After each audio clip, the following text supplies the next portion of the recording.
Hamza, if we ask you to come up. Merci. C'est là.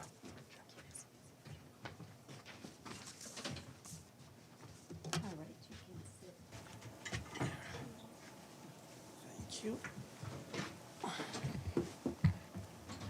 Very good. So we're very pleased to be joined by Hamza Malik, who's the Director of Macroeconomic Policy and Financing for Development Division at ESCAP. ESCAP, as you know, is the UN Economic and Social Commission for Asia and the Pacific. And he's here to tell us more about the launch of ESCAP's flagship report for this year on the Economic and Social Survey of Asia and the Pacific. And on this, please go ahead. He will make some introductory remarks, and then we will take some questions. Thank you very much, Stephanie. Good afternoon, everyone. Very happy to be here. Absolute pleasure. It's the first one for me to launch our flagship publication here in New York. In the regions, in print since 1947, and the only publication in Asia and the Pacific on economic and development issues which has a foreword signed by the Secretary General himself. So we're very proud of this tradition. The report typically has every year two parts. One is the economic update of the latest situation, and the second part, it tends to be the theme part, which picks a different topic every year. So this year's theme essentially is about how the countries can make a transition towards environmentally sustainable economies with the focus on energy transition. So let's start with the big picture first on the macroeconomic front. Just a very clear visual shows the last 10 years or so trends in growth and inflation in Asia-Pacific region on average. You'll notice one or two things very obviously just by eyeballing. For instance, the left-hand chart, which is the growth part, you see the economic recovery after pandemic, roughly about 2022 onwards, is still lower than the pre-pandemic levels. So on average, the pre-pandemic average growth was around 5.5%, and it's been hovering lower towards 4.5% and still heading downwards. The red numbers you see, these are our provisional projections and estimates for 2026 and 2027. And again, the downward trajectory seems to be continuing. Same is the case for inflation. Again, it's just sort of coming back to the pre-pandemic level of average of 3.5%.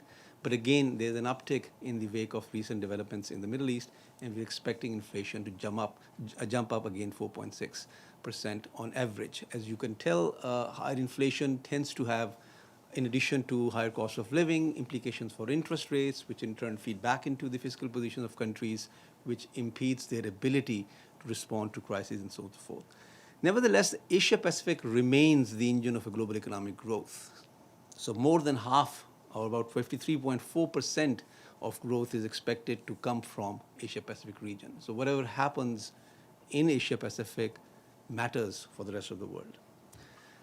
Some of the interesting or very useful information or developments are lost sometimes if you only pay attention to averages. So once you look at a little more disaggregated picture, we see a lot of people, a lot of economies are not doing as well as you see on average basis.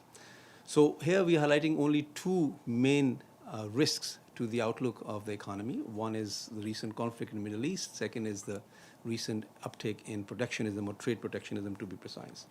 And we see a lot of economies and people experiencing shrinking purchasing power because inflation is going up, food prices are going up, oil prices are going up. Broken lifelines, there is a risk to remittances going down. Several Asia-Pacific countries rely heavily on remittances, for instance. Shortages of fertilizers and feedstock also feeding back into and affecting poor people more than the average. There's a possibility of constrained financial access, partly in terms of higher interest rate and partly in terms of higher uncertainty, which is going to hold back financial institutions to lend to the economy going forward. And similarly, there are a whole bunch of channels through which jobs are at risk and wage growth is at risk as well. Labor-intensive exports, as you know, have the backbone of Asia-Pacific growth model, and they're likely to suffer. And similarly, a major proportion of workers in Asia-Pacific tends to be the informal sector, so they don't have access to social protection or other government facilities, so they're likely to be affected. When we look closely in terms of the policy response, least developed countries and small island developing states have very limited fiscal room to be able to respond to the impact of this crisis, to provide relief to the population in general. High debt is one of the problems, but similarly in annual budget, the room seems to be very limited in many, many countries. Our policy message is very simple. Countries need to focus much more on economic resilience, and they need to make a transition for this purpose toward what we call a more domestic demand-oriented economic growth approach, relying both on domestic sources and on sources in the region itself. On the theme part, a couple of slides here. We focus, as I said, on energy transition here. So a very simple context. We provide a very basic framework how to think through energy transition from a primarily socioeconomic prospect. So a basic lens question is very simple. How can you pursue long-term socioeconomic progress while pursuing energy transition? There's going to be a trade-off. There needs to be a very difficult balancing act that needs to take place. So our basic premise is energy transition will only succeed if it is accompanied by macroeconomic stability, economic growth, and people's well-being. So the first step is identifying good policies. In the report, you'll see we analyzed about 16 policies with case studies of each policy as well. Just one example here to determine, for instance, the scale and pace of reduction in fossil fuel subsidy cuts, right? It has pros and cons. On the green left side, you see the part highlighted in green. There's going to be low carbon emissions, increased labor productivity, and larger fiscal savings. However, the other side is there are risks that it may increase prices and inflation, it may reduce export competitiveness of countries, and it may actually have an impact on higher poverty. So that's one example of the balancing act. While transition seems to be the right way to go about it, policymakers need to be cognizant of the unintended adverse consequences on certain aspects related to stability, growth, and people's well-being. The second component of our framework is countries need to be very realistic. So we identify 4 goals, which are on the left side: reduce fossil fuel reliance, boost share of renewable energy in the energy systems, increase energy efficiency, and ensure energy access. And then we assess the feasibility part. What is the fiscal position of countries? What is the monetary and financial sector position of the countries? What is their governance framework? What is their ability to introduce and adopt technology, for instance, right? And the countries varies quite a bit. We present that picture. So here are some examples here. So for instance, the middle column, enabling economic conditions institutions. So in terms of reducing fossil fuel reliance, the feasibility part is moderate, and examples of countries are on the right side. Boost renewable energy. For Korea and Thailand, for instance, it's a largely yes, they can do that. They have the ability to go ahead and doing that. And as far as other goals are concerned, there are limitations. So even if countries want to pursue energy transition, their feasibility aspects coming from an economic standpoint tells us, well, they may have much more challenges compared to their peers. Now, the interesting part is sometimes it's easy to list down policy options which countries can pursue. A natural question is then why they're not pursuing that? Well, there are a lot of political economy constraints that limit the country's ability to pursue more obvious policies sometimes. So we have a whole chapter where it looks into the political economy lens and provides several examples and case studies. Here are some examples of that. So our overall message is countries need to build and sustain the transition momentum. How do they do that? Well, institutionalized dialogues early on with multiple stakeholders is critical to build legitimacy for the change. Otherwise, there's going to be resistance from all quarters. Australia's example of case study is discussed in the report. Time the transition is actually critically important, typically after a beginning of a new political cycle or political regime, or right after a crisis. It tends to be relatively easy to push through certain reforms. Create new beneficiaries in the new sectors, especially in terms of jobs. So people are always going to be nervous if my old jobs are going to be lost because as the whole country is moving towards a different path in terms of the energy sector. Well, as long as the country policymakers can create a very credible narrative that sufficient number of jobs are going to be created as well, it tends to make it easy to go through the reform side. We also provide a lot of examples of what we call behavioral insights or nudges, what examples countries have used to try and overcome some of the political economy considerations. So for instance, in India's case, framing fossil fuel subsidy cuts as national sovereignty or solidarity measures makes it relatively easy. Setting renewable energy options to, in the energy profile of customers is benefits from human inertia. So you are already picking that unless you want to change it to a more old version. And peer benchmarking to increase firms' adoption of energy-efficient technology is another example. And again, there are several other examples in the chapter. Last slide, bottom line. So what exactly is the fundamental message of this thick report? Is very simple. The global economy, and Asia Pacific is no exception, is going through considerable changes. Examples are escalating geopolitical conflicts, rising trade protectionism, overall growth is slowing down, there is uneven development progress among member states, and countries also want to pursue ambitious climate goals. So what do they do? Essentially, as far as the focus of this report is concerned, countries need two transitions. One, relying more on domestic and regional sources of demand to try and kickstart the economy, and there's a list of policies we have highlighted there. In particular, the policies that help boost the productivity actually tends to go much further, and that requires much more domestic and local focus. And Asia Pacific has been, as I showed, an engine of global economic growth, so they can rely a lot on each other.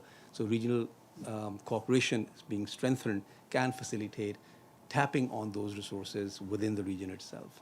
Second, in terms of trying to pursue climate goals and navigate through these difficult times, which require creation of new jobs, uplifting economies, reducing poverty, and all those things, we go into the detail, as I shared, on energy transition in a manner that goes hand in hand with socioeconomic prospects. We provide a framework how to think it through these kind of policies, paying good attention to both the feasibility of policies that are there and then the political economy constraints that go with it.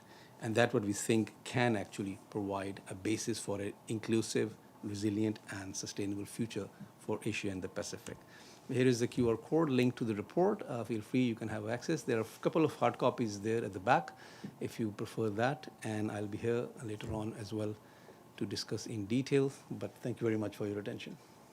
Thank you. Let us go to questions. Edie? Thank you very much on behalf of the United Nations Correspondents Association for doing this briefing. My name is Edith Lederer from the Associated Press. This report covers up until what date? And I'm asking that because I'm trying to figure out whether any part of the impact from the war in Iran is included, and if it is, what impact was it, and if it isn't, what impact is the war having on your economic forecasts? Thank you very much. This is a very obvious and important question.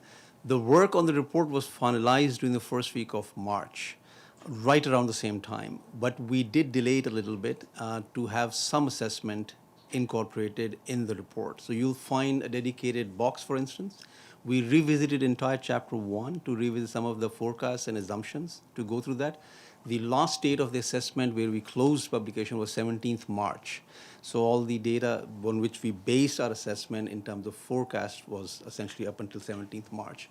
And then we had to make a lot of assumptions regarding, in particular, duration of the conflict, how long it's going to last, how wide it's going to spread, the intensity, and so on and so forth. So the assumption we provide, and we do have a detailed footnote explaining that a little bit, relatively milder effect, milder in the sense that we assumed that by the end of 2026, things will go back to a bit more normal. Now, this is the baseline scenario assumption. We did assess what if it prolongs, what happens. So the part that is you're not going to probably see in the report, but it's embedded there, is three ways to look at it, three buckets. One is the immediate impact, which is visible in data.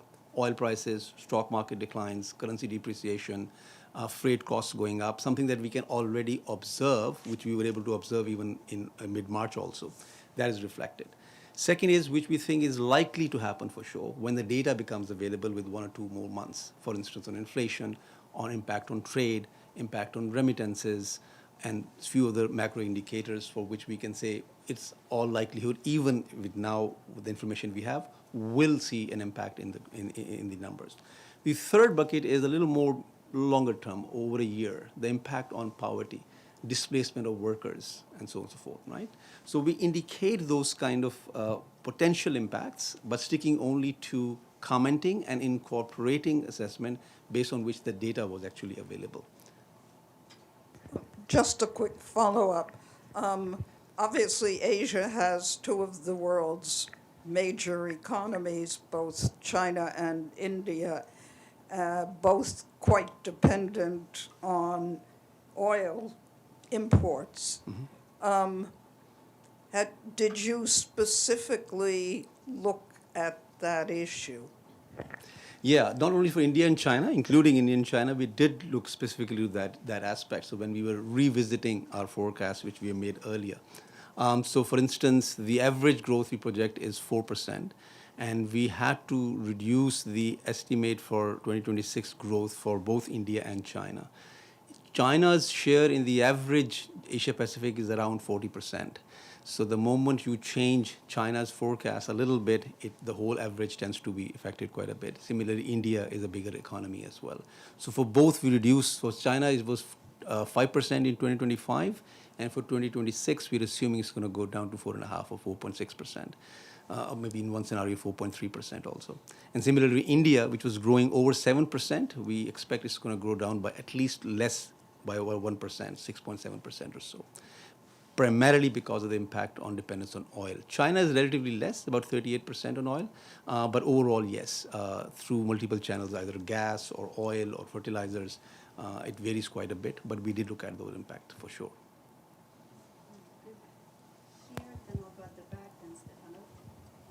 Thank you, Mr. Malik. Thank you for the briefing. My name is Ming Lu with China Daily, and I saw on this report, the report projected the economic growth slowed every year for 4 years in a row. So you had 5.3%, and then 4.8, 4.6, and then now for 2026 you projected 4%. What is the main reason driving this constant economic slowdown, and which countries are pulling up the region up, which ones are dragging it down? Thank you. These are basically the long-term effects of the pandemic. When we wrote in 21, 22, we were highlighting these impacts quite a bit. We were always cognizant that some of the immediate impact are going to be reflected, but it's going to likely to spill over for several years. So primarily we call this scarring effects through many effects. Productive capacity has been affected, people's productivity has been affected.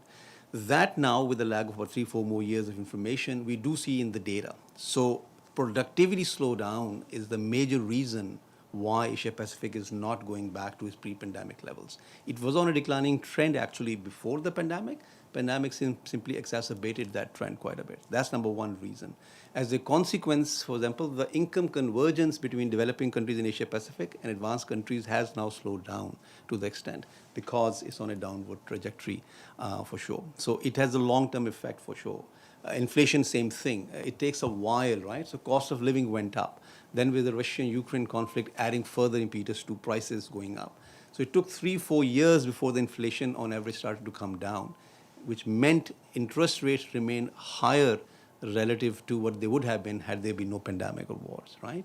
Which means the fiscal position should have been relatively more stronger and governments would have been in a position to boost their economies quite a bit. That did not happen. So that's the sort of the story of why there was a lagged impact on overall economic performance spreading over several years. And now we have this new shock. So we are clear, I mean, if it persists, as we were talking earlier, it might have the same impact. It might drag down the region for several years to come. Sorry, I have a follow-up. So you just says assuming the conflict is not prolonged. So in the report, you also say the 4% projection is assuming the recent conflict in Middle East would, quote unquote, will not last more than a few months. We already is into the conflict a couple of months.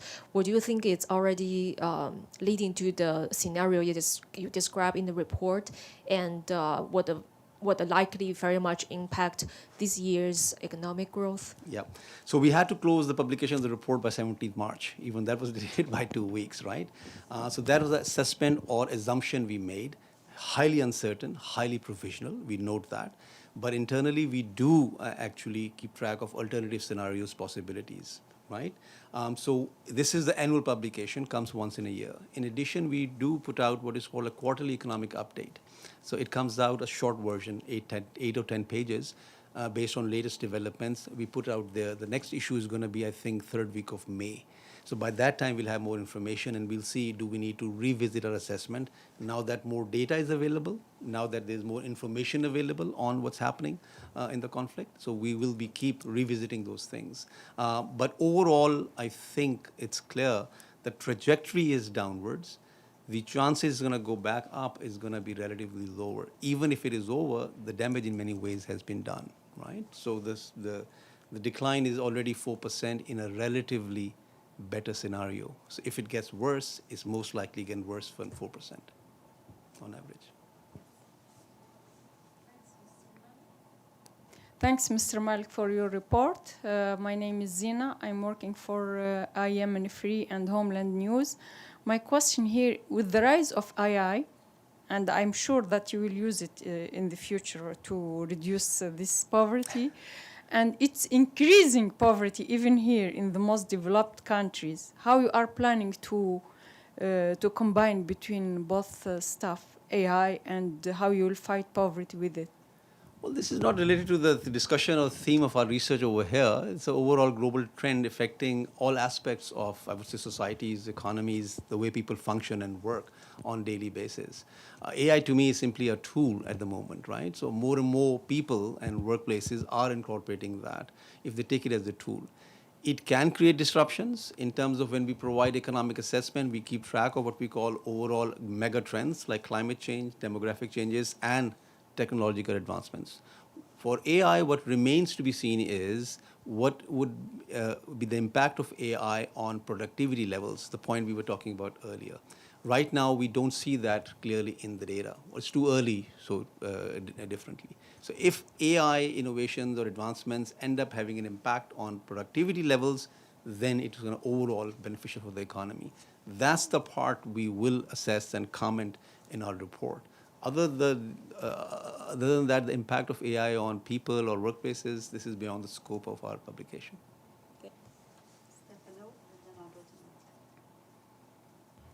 Thank you very much. Stefano Vaccara, La Voce, New York, Eagle Press.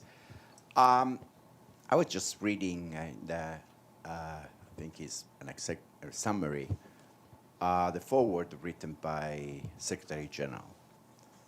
And apart from the fact that the coincidence that you name, or the organization that you lead, ESCAP. ESCAP. I know, but I want to read it, ESCAP, because as the Secretary General says, he says, we witness in real time the effects of a dependence on fossil fuels, where every conflict risks sending shockwaves through the global economy. Homegrown renewable energy provides a secure exit plan for countries to escape this trap. So my question here, it looks like that Secretary General is basically saying, well, on this, for example, the conflict that there is at the moment in the Middle East, well, this could be also an opportunity, because in this part of the world, they are already doing a lot for to renewable energy, to grow on that.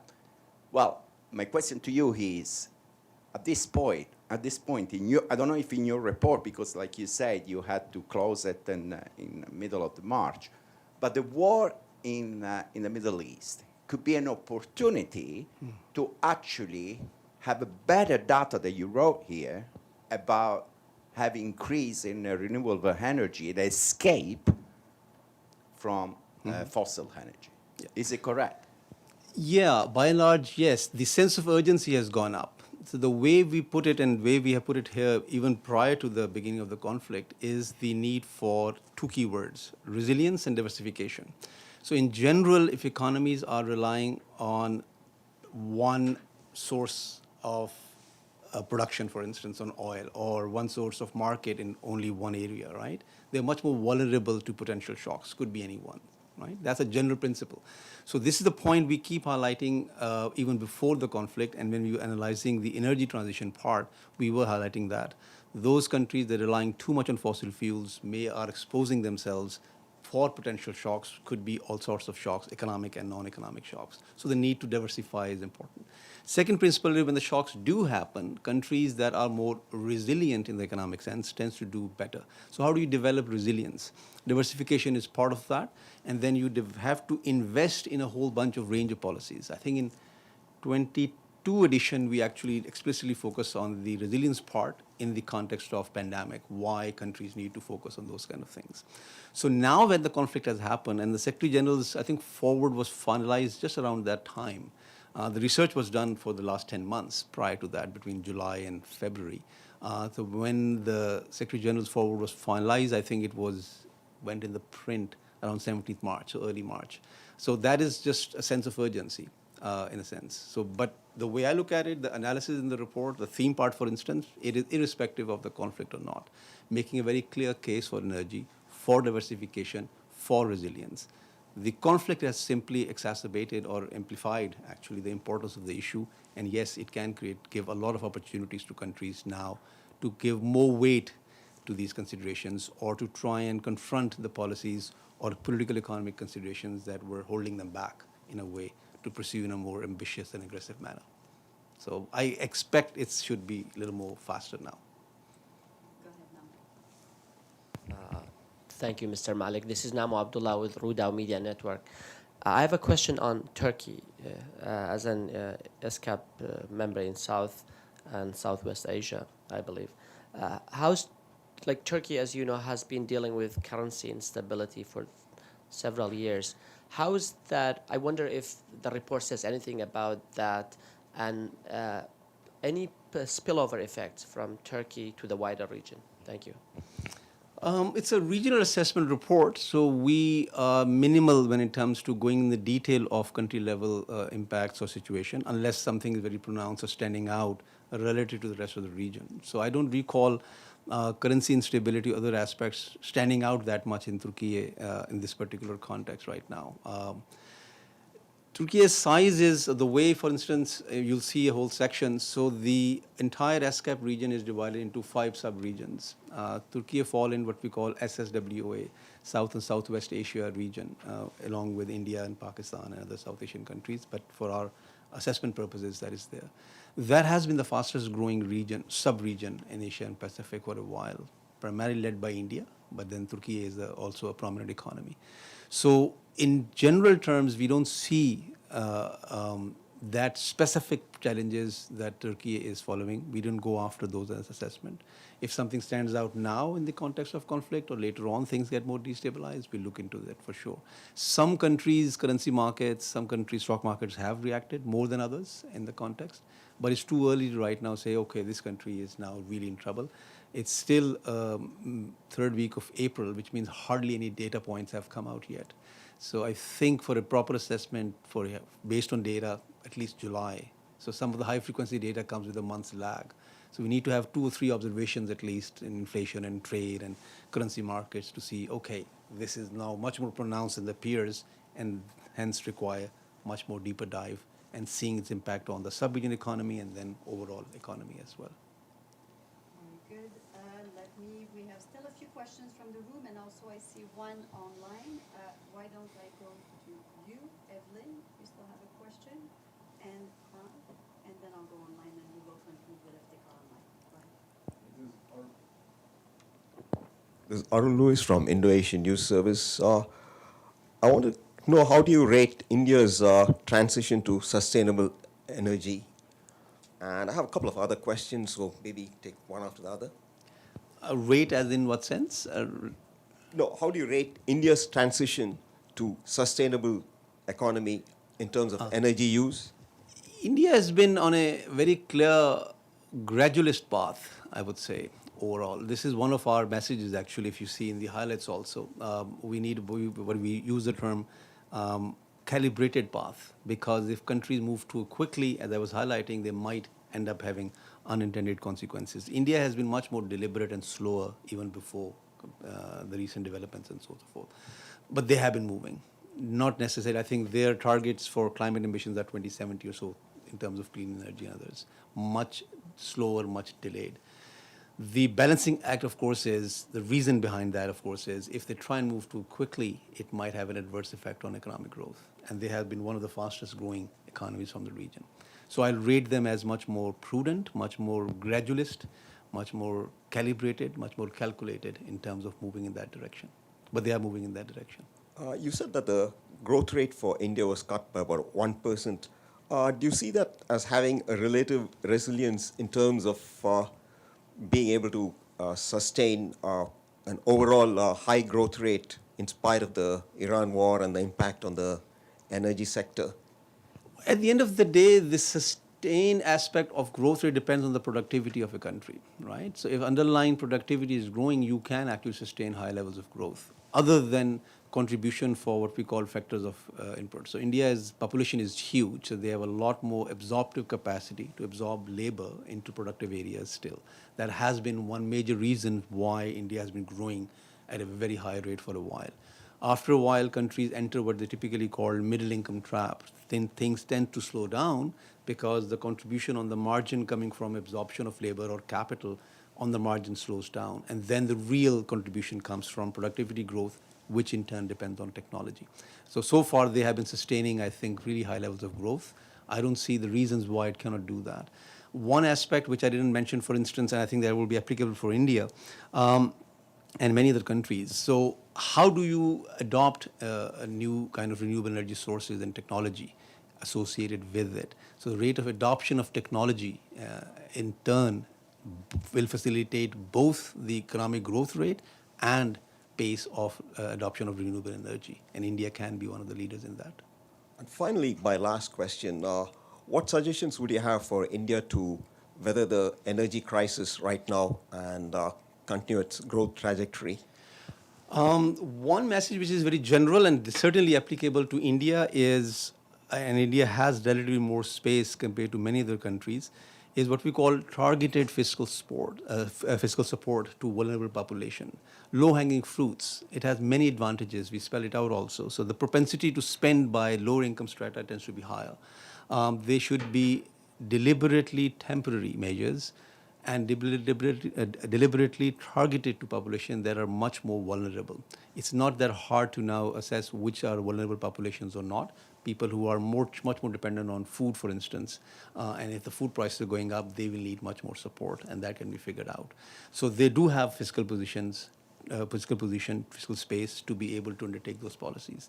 Some countries are relatively in a much more tighter position. They may not be going that direction, but our general message is there is room for fiscal support as long as it is targeted and temporary and very well calibrated. Otherwise, you run the risk of high debt levels, which for some countries is very high. Even if they want to do that, they won't be able to, unfortunately, provide. For them, there's a need for international support, all sorts of support, and whether it's in terms of debt release, for instance, or other cooperation matters. Welcome. Go ahead. Thank you, Mr. Malik. This is Yun Japan from Xinhua News Agency. I have a very simple question. I know ESCAP is headquartered in Bangkok. So is this the only event to launch the report, or will you do a similar event in Bangkok to launch the report? Thank you. Well, our usual practice is to launch it in Bangkok, of course, and but then what we do is what we call a series of engagement events throughout the region, what we call policy dialogues in collaboration with governments, where we took a deep dive. So that happens between May and August in partnership with several member states. Some of them host us. Now we do a lot more online. So roughly about 10 to 12 such events takes place. So these are general messages from the region's perspective, but then some countries are interested in knowing more about their country's perspective. could be India, could be Pakistan. Just to give you an example, when I go back from here, I'm going to fly to Pakistan, my home country, and they've requested because they have been putting a lot of weight on energy transition. So there'll be policy dialogue or discussion on this report in Pakistan as well. And then later on, we are in touch now with the governments. So as this is launched today, it becomes official, we will reach out to our partners in countries, and hopefully we'll have several such conversations, but much more dedicated in those countries' contexts and going detail into the country's specific aspects rather than broader messages, or in addition to broader messages. We'll take a final question. I don't know if we can see Iftikhar on the screen at the back, but I do know that he has a question. Go ahead, Iftikhar.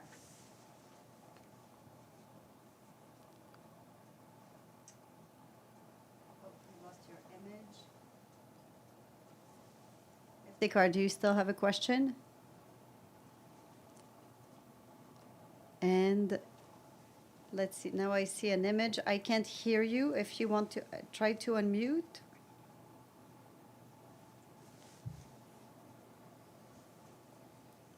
No. Hello. Here. Can you hear me now? Yes, we can hear you. Sorry. This is Iftikhar Ali from Associated Press of Pakistan, Malik Sam. You have spoken extensively about the adverse impact of Iran-US conflict on developing economies, but would you please focus a little bit on the most debt-ridden countries? Debt-ridden countries of the region. Yeah, of the region. Okay. Sorry. Yeah. Well, this was not the focus of this year's report. As I was explaining, we do an economic update assessment and then a certain theme. This year's theme has been primarily energy transition. We have actually looked at the theme 2 years in a row on debt vulnerable countries in Asia and Pacific, the 2023 edition and 2024 edition. We went in detail of what is the debt assessment of countries, and provided a framework which is an alternative to usual IMF World Bank approach. We call it an augmented debt sustainability assessment. The concept was very simple. When you assess the debt situation, policymakers should internalize the potential benefits of investing in SDGs and thus the consequences on debt positions, and then see what is feasible over here. So in plain words, investment in social, environment, economic aspects do provide long-term benefits, increasing productive capacities, for instance. They should be incorporated upfront, which means those initiatives should be invested, should be supported by support from the government, even if it means increase in debt in the short term. Because once you assess the benefits over time, the net position improves. But for that, you need to have at least a 20-year horizon. So that was our one main recommendation, saying countries need to have long-term debt assessments to go hand in hand with the usual debt assessment approaches that IMF World Bank provides in a much better sense. And that's where you'll see a very detailed discussion on Asia-Pacific countries that are under pressures of debt. Most of them are in the Pacific Island countries, for instance. Another interesting bit we highlight, people normally tend to think high debt is necessarily bad or low debt is okay. That's not true. Just to give you a very simple example, Japan's debt is 260% of the GDP, but they're not considered debt vulnerable. Singapore, 170% of GDP, not debt vulnerable. They can borrow at 1% or less. And then small Pacific Island countries, their debt GDP ratio is less than 30%, and yet they are deemed highly vulnerable. The point is the ability of countries to finance whatever debt positions they create matters quite a bit, among many considerations, including advanced financial markets, which allows them to borrow to support those kind of initiatives. So bottom line is, a detailed debt assessment is not in this particular report. I referred to you a UN initiative led by UNCTAD jointly with all regional commissions called World of Debt. It's still online, and it has actually updated information across the globe. What is the situation of debt? How much is the cost? Who's paying how much on interest payments? How much is going in terms of health education and other areas in the government budget positions? And Thank you, Iftikhar. Let us wrap up with one final question from the room, from Evelyn. Sorry, thank you for your report. I'm Evelyn Leopold, Jack Hammarskjöld Fund for Journalists. How did you deal with the DPRK? Because they couldn't have been happier today bragging about their nuclear accomplishments. Well, this is way beyond the scope of the Regional Commission's assessment. Our assessment is on the economic and social matters. There are many other UN entities that are much more well-equipped to assess more specific questions like these on the country's position on nuclear or other part. We are certainly has no expertise in commenting on that. I don't think so I'll be able to comment anything beyond that, simply because we don't look at the issue through that lens.